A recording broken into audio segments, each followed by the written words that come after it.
It's movie night, round two, with EntertainmentOrDie.com film critic Kyle Osborne right now.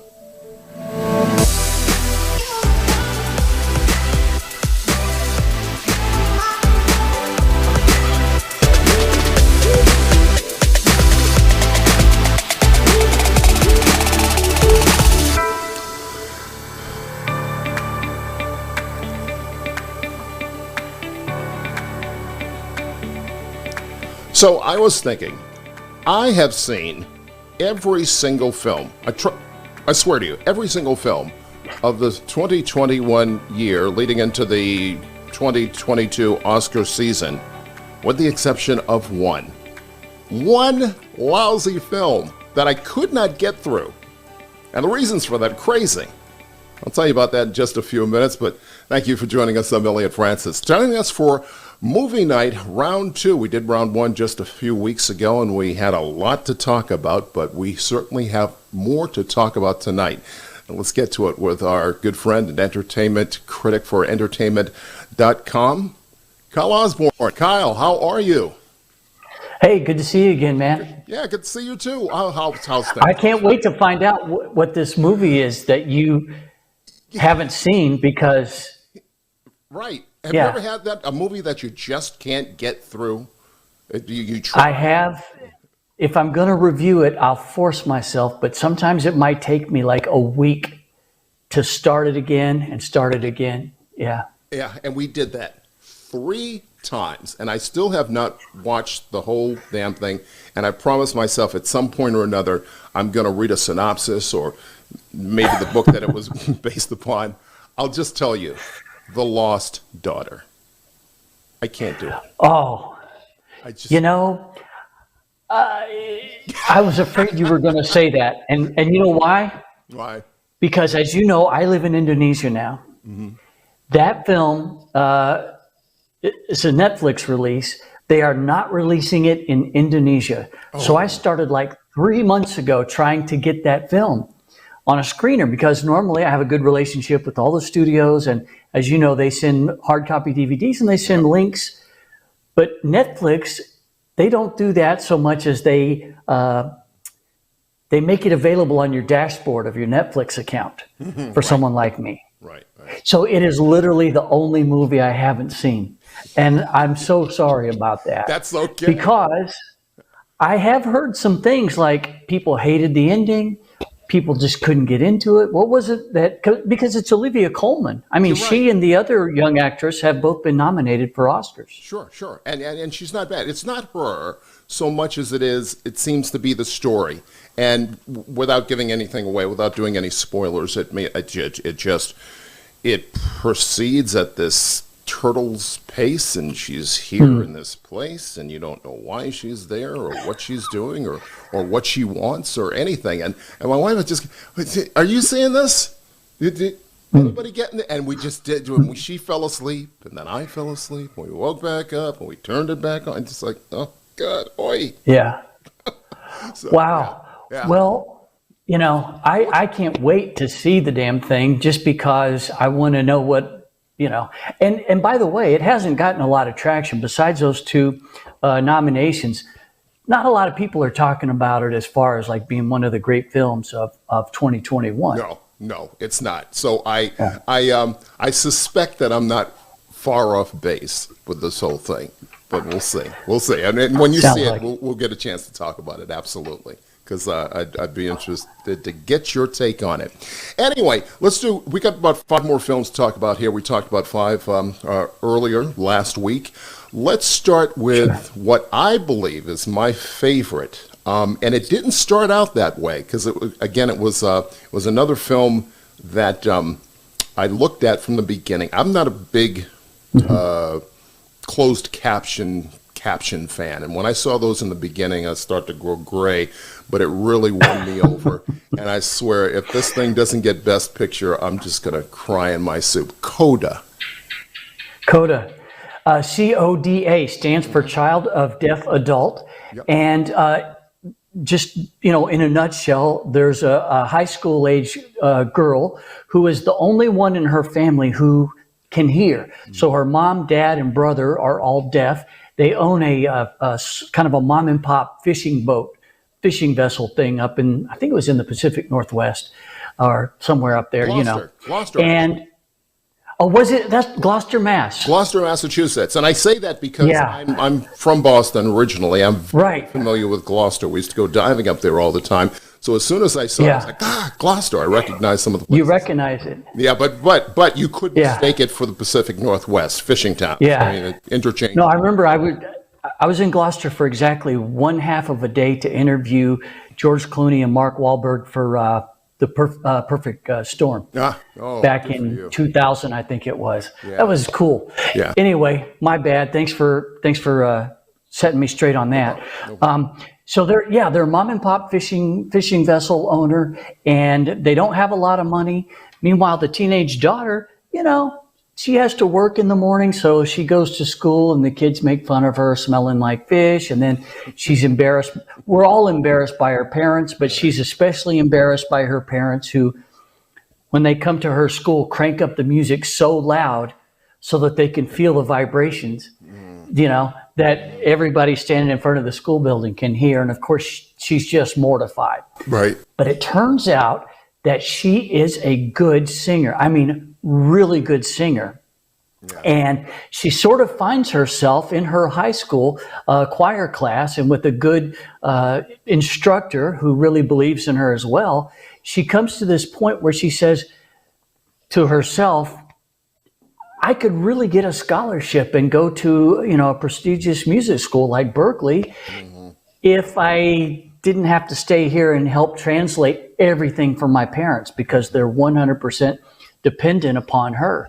So it's a family tale, and I never spoil things, but I purposely said in my review of this one, don't worry, it doesn't have a sad ending, because I don't want people to shy away from it because they think it's too heavy or something. Right. But it's really a heartwarming sort of family film, and what will the daughter do? Will she be able to pursue her dream with their help? Or will she have to do the right thing and be the good daughter and help with the family business? I thought it was terrific. What did you like about it? Yeah, you'll have to watch and find out the end. So you didn't give away the spoiler, because it is really. I absolutely love this, and for a couple of reasons. I've always been fascinated, first of all, with American Sign Language. In fact, I can sign a little bit. Let's say A, B, C, D. And I think that's it. I haven't practiced in a long time, but I'm very, very just concerned with the American Sign Language. And I, for years, lived in Washington, D.C., where, of course, it's located the Gallaudet University for the hearing period for the deaf. Did a lot of stories on those. And it just, when I saw it, I was fascinated by the process through which they must have gone through to create this film. Again, you've got a number of hearing impaired individuals, deaf individuals, who are actors. Yeah. So many of those actors, Troy Kotzer, I believe is... Troy Kotzer, yeah, he's nominated for Best Supporting Actor. Right. Yeah. Marlee Matlin, who everybody knows. I think she drove the bus on this one, trying to get all these hearing impaired actors on the set, and just wouldn't do the film without it, from what I understand. And I thought that was just ballsy of her. Yeah, but she's an Oscar winner too, by the way. Right, exactly. But interestingly enough, her position, her role in the film was very understated as the mom. She's just kind of like in the background, but very much in the front of things in terms of the production. And just one of the things I've always liked about hearing impaired individuals is that even if you don't know sign language, American Sign Language, you can look at these individuals and see them communicate and see the emotion, the pain, the joy. Mm-hmm. It's just, it's there for you to take in, to observe, if you only look and observe. And it's great. I can't say enough about the film. One more thing I thought was great is how, in spite of the fact that, they're hearing impaired actors, so much of the story is like little tiny universal things, like they talk about sex, How do you think they had 2 kids? They talk about passing gas, Right. At the table. I mean, in other words, when they're at the dinner table, it's not a hearing impaired dinner table. Right. It's a family dinner table. Absolutely. Absolutely. And so this movie, absolutely. By the way, about closed captions, I saw somebody posted something the other day, and I agree with it 100%. Once you go closed caption, it's hard to go off a closed caption. I can't see or hear worth a damn. And now I watch every movie, even movies in English, in closed caption. No and kidding. And now I can't get off of it. That's funny. I was with my son about a week ago in LA, and we were watching a movie, and the closed caption came up. And I was like, let's get rid of it. No, Dad, keep it on. I like it. Really? Okay. And a backstory on this kid. This kid grew up with TV in every room. He's now a budding filmmaker. Go figure. But he learned to read. We discovered he learned to read with closed captioning. We caught him one day sitting he was about 3-4 years old, and he's just like, he's watching the TV. He's watching the words. I don't think he knew everything that was on there, but eventually he did. So, there's a purpose for closed captioning, I guess, and even more so now, because you're telling me that many people are using it. And probably for good reason. Like you said, there's a lot of, this is a discussion for another day, but I find that a lot of films these days, the audio on the film is just is substandard. It's hard to hear a lot of people. Oh, yeah. In films. Yeah. A lot of things that I thought were just background actors talking. Some of it is, but some of it on the closed caption, they're like, this person said so-and-so. I'm like, what? I would have never heard that. Yeah. And the other thing I like is when a song plays, like a music bed will play for like 15 seconds during a shot change or something. They'll tell you who the song is, what the song is, and who the artist is. Yeah. Which we're music people. I like that too. So yeah. So we're getting a lot of information there. Interesting, very interesting.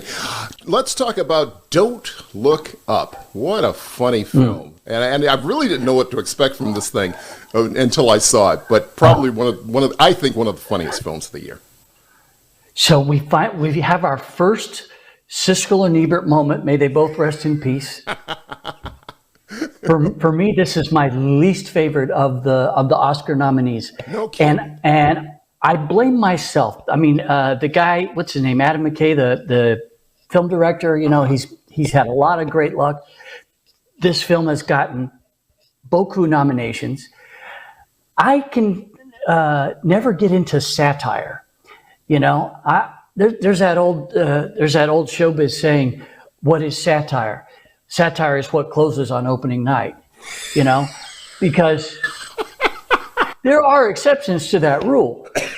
I mean, look at Veep, for example. Okay. Yeah. Veep with the Julie Louis-Dreyfus. Yeah. She's been around for years. Very successful show, and it's satire. But with Don't Look Up, it was the stuff that they were trying to make seem outrageous is like a comedy played like a documentary. Yeah. And they were scoring points for me and for the way I see the world, but I couldn't really enjoy it, I guess is the thing. Yeah. I get what you're saying, because it felt like it was trying to find its way in terms of what it wanted to do. It was some people consider it an allegory, I don't think I'm giving away anything here, an allegory for climate change. And so in that sense, there's some difficult moments in the film. They really want to grab you by the collar and say, hey, you better check this out before it's too late. On the other hand, there's a lot of yuck stuff, interspaced in there, and you're kind of torn. You don't know which way to go. It's what do you? Hey, you as a former morning news anchor, what did you think about that part? Oh, did that part kind of? Yeah, it did. They pulled no punches, right? Yeah, Tyler Perry, and I forget the other actress who served. Kate Blanchett. Kate Blanchett, so, yeah, this co-anchor, absolutely right on point. You don't find people like that all the time, but there certainly are some very insensitive people, shall we say, in that space. Yeah, and all about the happy chat. Yeah, just happy chat. And, and it's all about me. It's me, not you. It's me. It seems Right. like you, but it's just me. So yeah, no, absolutely. I roared when I saw that, and reminded a lot of one of my favorite television shows, which we'll talk about some other time, the morning show, which is a great favorite as well. But yeah, just I thought I didn't know what to expect at the end, and I'm trying not to give this away, but for me, the end sort of solve that problem, solve that dilemma. What do I want to be? I want to be a comedy. I want to be an allegory for something very, very, very sinister, very serious. And I think the end settled that. Of course, there was they put in that little Easter egg mid-credits that does something else for you. So if you see the movie, I know a lot of people don't watch the credits. I happen to be one of these people who watch the credits all the time. I'm like the only person in the theater. Right. I watch the credits. If you don't watch the credits, watch these credits. If it's what I think I remember, that was worth it. Yeah, it's almost worth the 2 hour or so. The thing that was at the tail end of the movie? Mm-hmm. Yeah. At the tail end? The very tail end. Okay. Yeah, very tail end. Yeah. After credits are rolling, everything's gone. You get that. Marvel films does that a lot. It sort of sticks something in. Although Marvel's things usually is to try to sell you on the next film coming up. This is just sort of it's an epilogue for this whole thing that you've gone through for 2 hours. So if you don't watch credits, watch these credits. Don't miss it, because it really puts a period on the whole thing, I think. My thing is, I'm happy if you're happy. You know what I mean? But if someone enjoys a movie, I'm glad they enjoyed it, even if I didn't enjoy it. Right. So I don't get into these big arguments with, a lot of people are bad-mouthing Licorice Pizza, which we talked about last time. Mm-hmm. And I find myself trying to defend it, and I shouldn't, because, if you everybody's got their own taste. Sure. We all bring our own baggage to the movie theater. Our own personal backgrounds can inform the way we receive a movie. Mm-hmm. So no, it wasn't for me, but I'm glad for its success. Absolutely. If you liked it, you liked it. Fine. I'll deal with that. Let's talk about the what is, I think, a big surprise for some, not a big surprise for others. Steven Spielberg's take on West Side Story. I thought it was terrific. I thought it was, in some ways, I know this is blasphemous, but in some ways I thought it was better than the 1961 that's correct. Original. Yep. Mm-hmm. And one of the reasons why is that back in the original, these guys are supposed to be in a gang, but they're all wearing pristine white tennis shoes with tons of pancake makeup and rouge on. Yeah. And it's kind of like in Beat It, in the Beat It video, where you just couldn't quite take it seriously as a fight. Sure. Or fighters. Sure. But let me ask you this. I mean, I guess you could, because you're not unlike many people and certainly many critics who really say the same thing. I like this just a little bit better. But if this didn't exist, would you have noticed? Did you still notice that about the 61 version? Probably not. Yeah, because not. We all like the 61 version. Until we saw something. It's the songs. Yeah.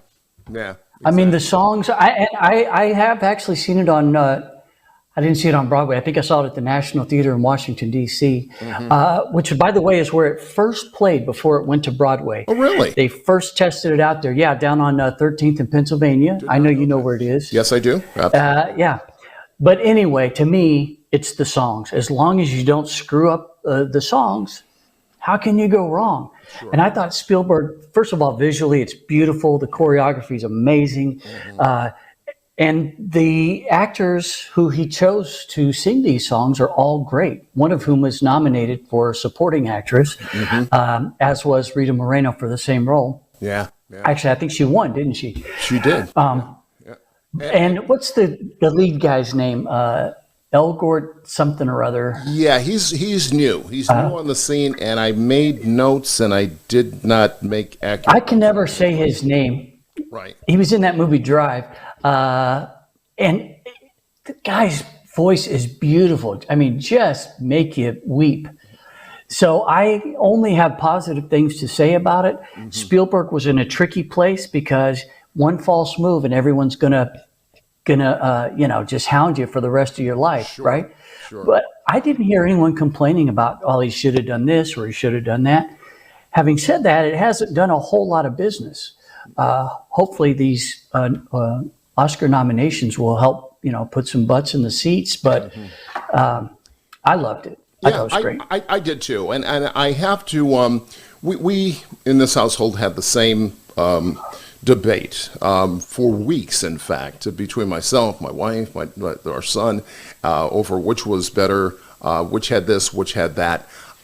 It's interesting because at the end of the day, it sort of solidifies for me the notion that Steven Spielberg is probably one, if not the best director of our age. Because to take something like that, I mean, you just don't take a classic like that and try and, remake it, see if I can do something better.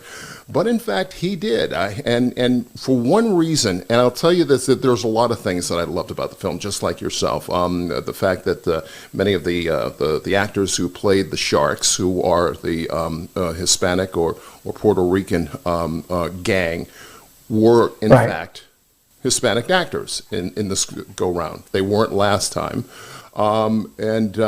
And the fact that Spielberg made a conscious decision of saying, look, we don't want, I'm actually going to have them speak Spanish at times with no, we were just talking about captions before, with no captions. Yeah. Because as he articulated it, I didn't want the English to take over the Spanish language. Let the Spanish language live. It's our second language here in America for the most part. And so let it do what it's going to do. And you could, to the credit of the actors, you can understand what was going on in those short moments where it was completely Hispanic. And then there was that one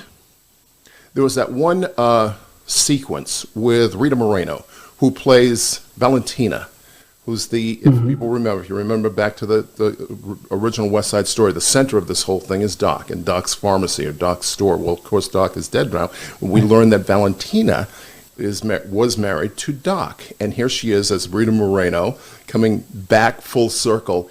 And she gets to sing or reprise, what does she do? She reprises,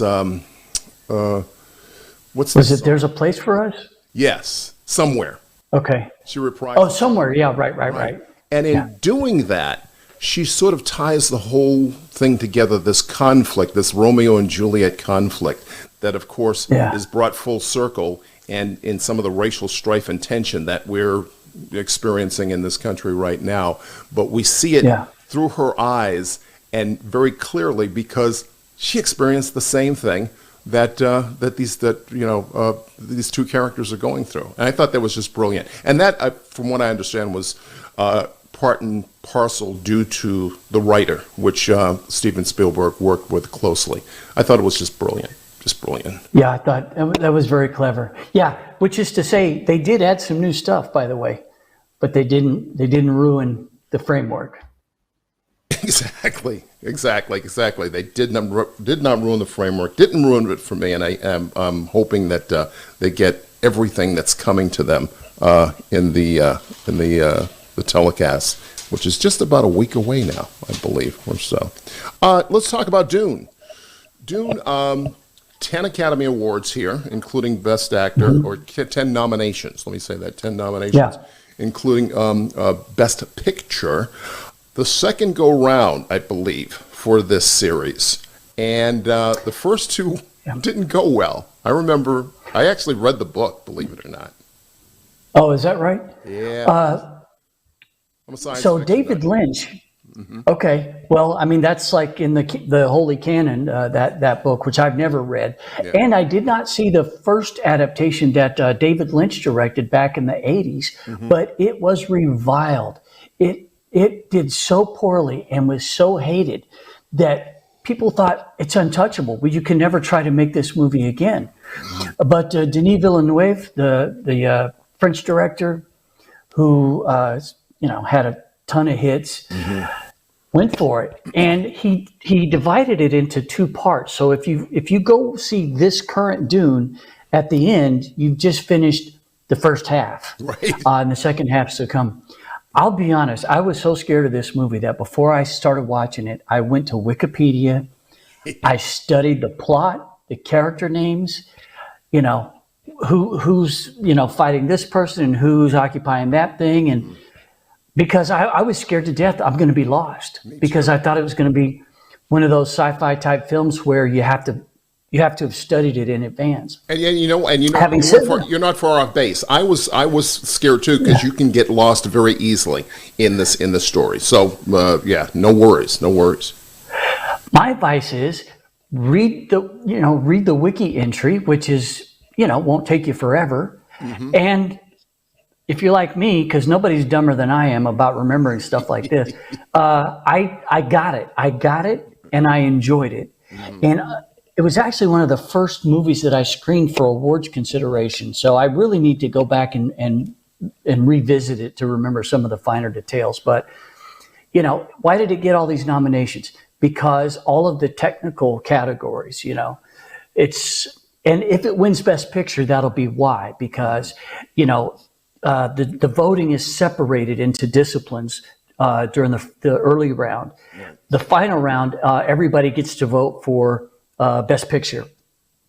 So if you got all the editors and all the sound effects guys and all the cinematography guys, together, absolutely, maybe they push it over. It wasn't my favorite, but I thought it was pretty good. And if you've read the book, even with reading the book, it takes a while to immerse yourself in this story and really understand what's supposed to be going on. It really is quite intense and intricate. However, you make a good point. The cinematography, the special effects, all blended together, along with one of my favorite young actors, Timothée Chalamet. He's good. Yeah, man, I fell in love with this kid with the King. I think one of his first productions, and just marvelous young actor. And so him combined with Zendaya, who I gotta tell you, she's growing on me, and she really is. Every time I see her in something, it just gets better. Yeah. Does it? She's fantastic. I love the show Euphoria that she has been now in a second season. Yeah. And it's too bad that she's as young as she is, because if I would speak on how amazing she looks, then I would sound like a perk. So I'm not going to do that. Okay. Yeah. But I get you. But I understand you. But seriously, she's doing okay in the looks department, in addition to her talents. Absolutely. That's all we're saying. Yeah, absolutely. She's a star, as they say. But I'm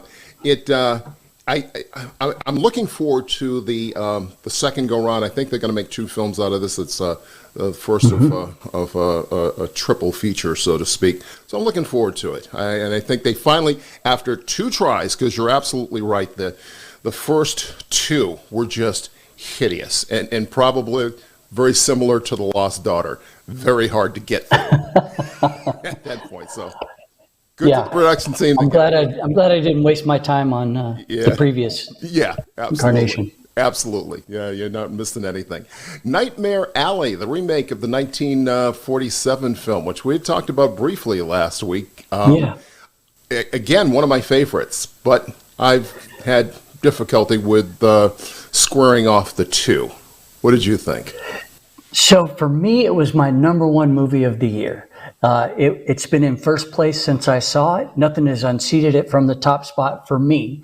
I've seen it 3 times now, but I think I'm alone out on the branch. I mean, it's nominated for Best Picture. I mean, it's not like people aren't praising it, but of all my colleagues, I'm the only one who has it in the number one slot. And I can't tell you why. I just loved it. I think Guillermo del Toro, the director, the guy that directed Shape of Water and Pan's Labyrinth, both great films. I just think he did amazing stuff with it. I thought Bradley Cooper was great, and he's not getting enough praise for his performance. It's much, and thanks to you, I have now seen the 1947 version. What did you think? What did you think? Well, I thought it was good. Okay. I thought it was good. It's like if you hear a song by one artist and you love it, and then you hear the same song by a different artist, 90% of the time you're going to go, yeah, that's good, but I like this one better that I already know. Sure, absolutely. That's kind of where I was on this.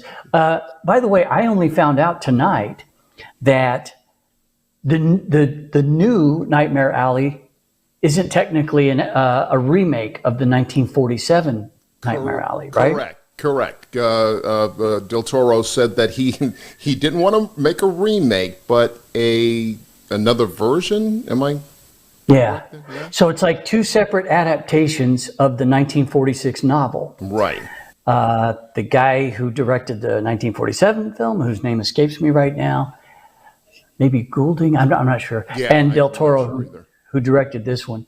But thanks to you, I not only have watched it, but on my website, entertainmentorDie.com, I've provided a link so that people can click on the player in my website and see it.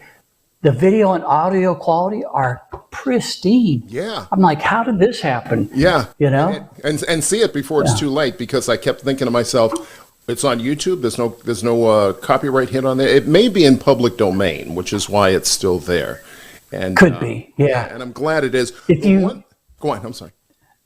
I was just going to say, if you access it through my website, you'll also get some more tidbits and some still photographs of it as well. But then my link will take you directly to that. Oh, yeah, absolutely. Do that at entertainment.com. Entertainment or die.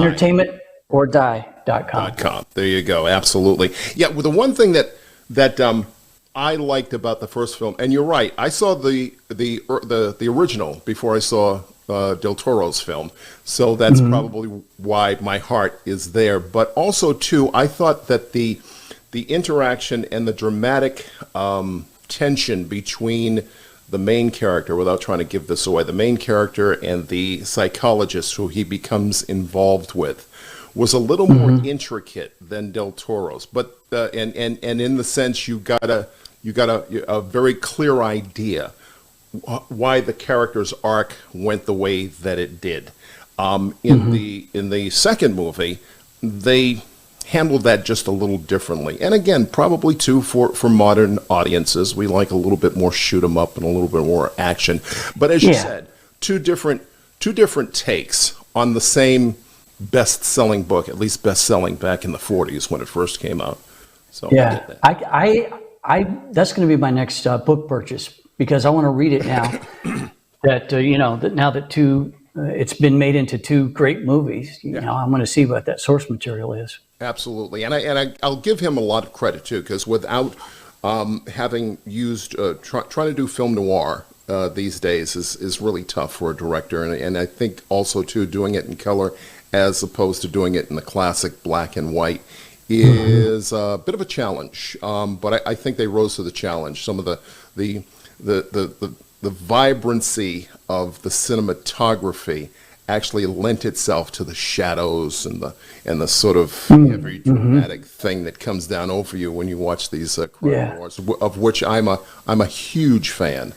I'm a huge fan. Me too. Yeah. I thought Cate Blanchett walked out of the 1940s directly into this picture. Absolutely. Just the cadence, that femme fatale thing, just right there in her eyes where she's trouble. Which that's film noir, right? Yeah, absolutely right. The guy goes in, the guy gets in trouble, and the trouble always has something to do with a dame. Does it not? That's right. Every single time. Hey, listen, thanks a lot. Week 2, we've got. I think most of the films that we talked about were nominated for Best Picture, 10 in all. We're going to try to get together in a week and do this live just before the Academy Awards. We will. Absolutely. Sounds good. Okay. Yeah. Yeah, we'll try and do that in about a week. We'll let you know more about it. But until then, Kyle, thank you very much for your discussion, and we'll see you in another week. Thank you very much. All right, thank you. And hopefully we'll see you back here next week for our live Oscar preview show. We'll be in chat. We'll be taking your phone calls and taking all your predictions. That's next week on Now. Till then, like us on Facebook, subscribe to our YouTube channel, and then be back here next week for another edition of Now. Till then, take care. Peace.